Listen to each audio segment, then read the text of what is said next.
I'm Bill Kemp with the Augusta Club. Sorry I cannot be with you, but we've got some challenges at home with my wife Sue has some serious health issues, and I'm aging out. I don't no longer drive at night and very seldom drive long distance. So I want to talk to you about Rotaract, and I'll use some notes that I have here. I was president of the North Charlotte Rotary Club, as it was called back in 1965-66. We had been sponsoring a very active Interact Club at a local high school in our district. It was made up of high school students from age 14 to 18. Later, they dropped the ages to 12 to 18. This Interact Club had strong leadership. They were very active with community projects. When they graduated from high school, the leadership all went to the University of North Carolina at Charlotte and continued function as an Interact Club. And they continued with their community projects. We got permission from the president of the university and the dean of students to work with this group as a service club. In the spring of 1966, I asked one of our members to contact Joe Klein at Rotary International. Mr. Klein was a liaison at RI for Interact and Rotary clubs. In his letter, he asked if this club could operate as an Interact club at UNCC. We received a letter back from Mr. Klein's assistant telling us it was impossible for us to form an Interact club at UNCC. I believe because of the age restrictions. A couple of weeks later, we received a letter from Joe Klein encouraging us to form a service club at UNCC similar to Interact. We did and referred to this club as a Rotary-sponsored club at UNCC by the Rotary Club at Charlotte North. As president, I held our year-end club assembly at UNCC. At this meeting, we discussed possible names for the club and did some research. We learned that in the early 80s, Rotary clubs around the world had begun to sponsor university youth groups as community service projects. As the Miami Rotary Club had named a similar club the Wheel Club. A Bradenton, Florida club had what they called the Quadrant Club. Kiwanis was already the sponsor of Circle K. A Rotary Club in Florence, Italy had formed a club similar to ours at a university. We received another letter from Joe Klein suggesting that we follow Interact guidelines, but gave us no ideas for the name of our new club. We formed a new service club committee to work with these boys. We wrote letters to Bradenton, Florida and Florence, Italy, requesting information about their youth clubs. We then set out to contact all Rotary clubs in the area, soliciting the Rotarians who had sons and daughters going to the University of North Carolina at Charlotte, who could become potential members of this new service club.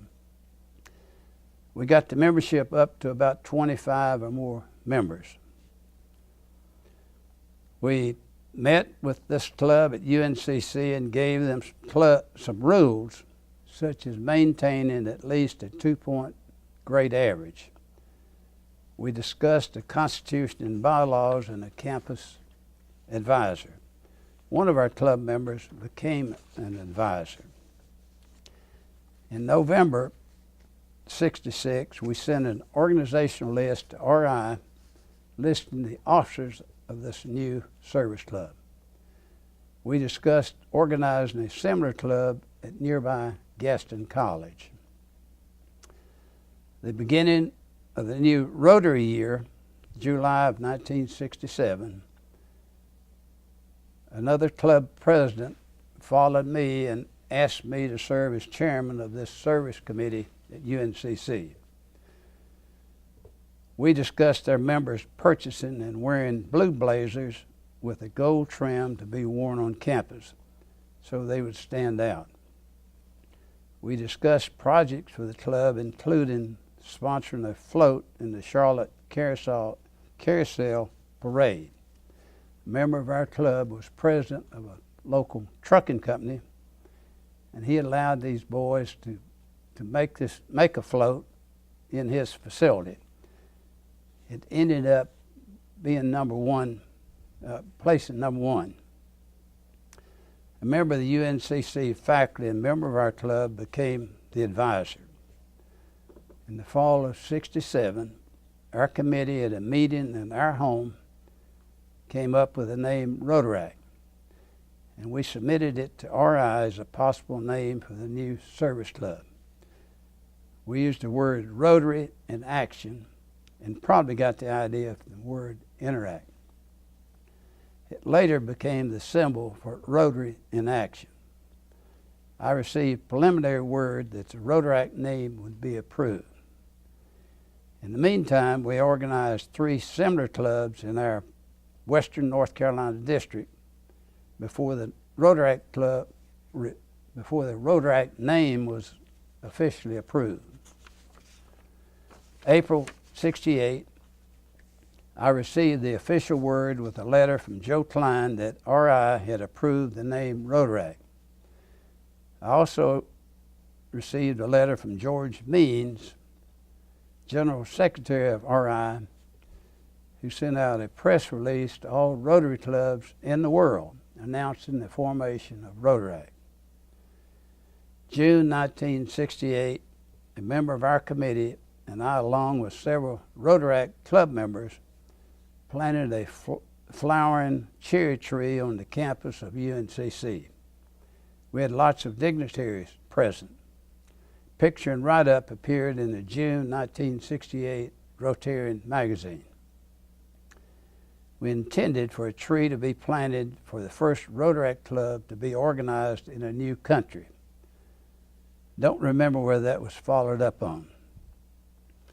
In August of 1968, Rotaract members received membership ID cards from Joe Klein at RI.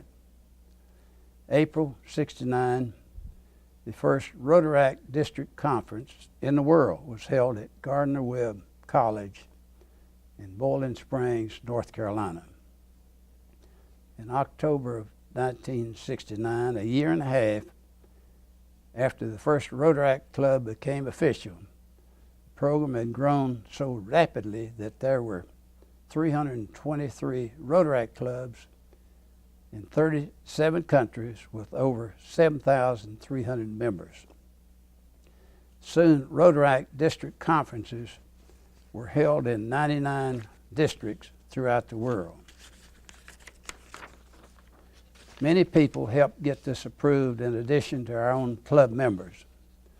Luther Hodges, former governor of North Carolina, was president of Rotary International in 1967-68 and a strong influence. It's my understanding that he personally presented it to the RI board for approval. The district governor that year was from Charlotte and very helpful. The RI director was from Charlotte and very helpful. The chancellor at UNCC was very helpful. And the dean of students at UNCC and a member of our club was very helpful. I became the advisor for all Rotaract clubs in our district.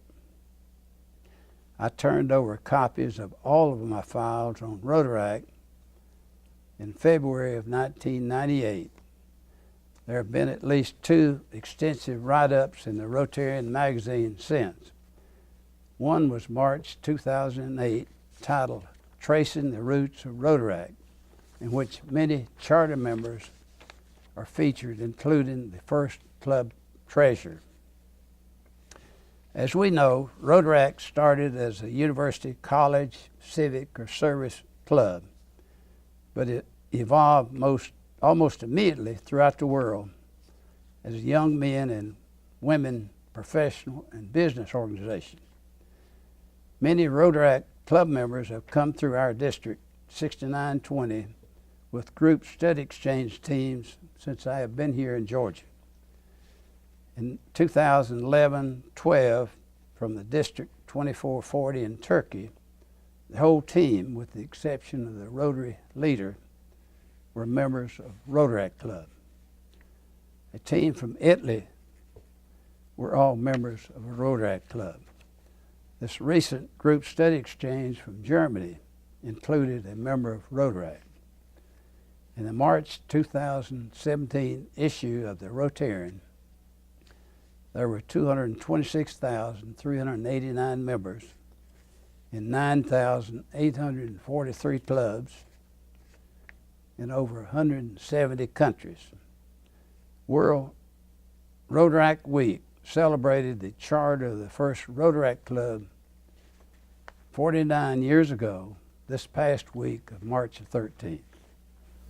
I've noticed that even with my classmate in the Caribbean, in Jamaica area, they have more Rotaract clubs than they do actually have Rotary clubs.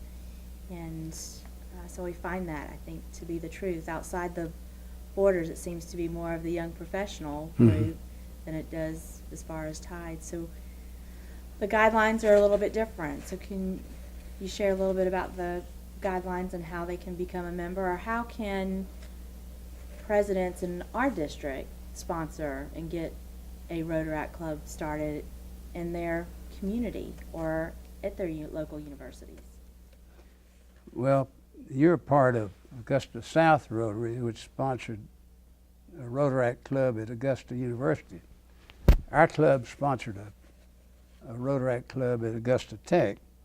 So we still, I think in this country, we still think of tying it in with a college or university rather than forming a club of young business and professional people. Many years ago, I was very active in the JCs, and I would like to think of the Rotaract as being similar to the way the JCs used to be, except JCs had a 35-year maximum. Once you became 35 years old, you had to drop your membership in JCs. But JCs was made up of young business people, men back then. Probably you don't hear much today about JCs, but probably men and women. Now women, as you know, became members of Rotary in 1989 in California. So prior to that, it was strictly a man's organization. Well, I would love for you to read this letter dated April 5th, 1968 from Rotary International, if you would. Share that with the folks. It's addressed to me, Chairman of the Rotaract Committee, the Rotary Club in North Charlotte, North Carolina. Dear Bill, the organization list for the world's first Rotaract Club just arrived. All of us here are pleased that the Rotaract Club of the University of North Carolina has thus launched this new Rotary-sponsored service program for young adults. I might add, when you read about Rotaract in the Rotarian magazine, they refer to it as being started at the University of North Carolina. Being from North Carolina, when you speak of the University of North Carolina, you think of Chapel Hill rather than Charlotte. So Charlotte's not mentioned in this letter. I know that you and your fellow Rotarians must be tremendously proud of this achievement. I know that you are just as pleased as are all of us here at the Secretariat. At the present time, there's very little Rotaract literature available beyond the Constitution and policy statement. I am enclosing sample copies of everything that we currently have in the inventory. As time goes by and new literature is developed, we will, of course, send you copies of it. In the meantime, your you are to be very helpful to us in developing manuals, newsletters, and similar literature. We will be anxious to have news of your projects and advice about organizational procedures. Your experience as a pioneer club will be extremely helpful to the hundreds and thousands of Rotaract clubs that will follow in your footsteps. All the best, James E. Klein, head of Rotaract Service. And he copied several people with this letter. Wonderful. Thank you. Thank Okay. you for having the big picture in sight for all of us to follow and leading by example. I might point out one other thing. This picture appeared in the Rotarian magazine, but my hometown in Smith County, Tennessee, picked it up, and it was printed in the Carthage Courier in Smith County, Tennessee. And it says that on the campus of the University of North Carolina, members of the world's first Rotary Club. Let's see. Talked about, it's difficult for me to read, but it says that I was even though I'm not a member of their club in Carthage, I'm a Smith County product. So it was printed in my hometown paper. Lots of great things coming out of Tennessee. Yeah. We got President John Germ and past District Governor Bill Kemp in Augusta. Okay. All right. So we are here with past District Governor Bill Kemp, and as you know, the Service Above Self Award, as District Governor, I am, as well as 529 others, are allowed to nominate 3 individuals in our district to be selected to receive this award. It's my honor, my pleasure, that one of our 3 nominees was selected. And so, Bill Kemp, I'd like to present with you this pin of Service Above Self Award.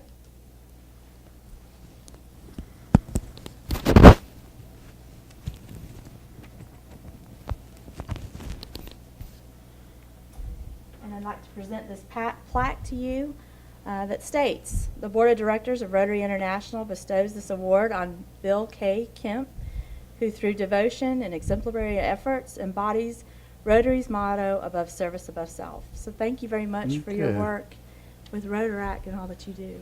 Thank you. Thank you.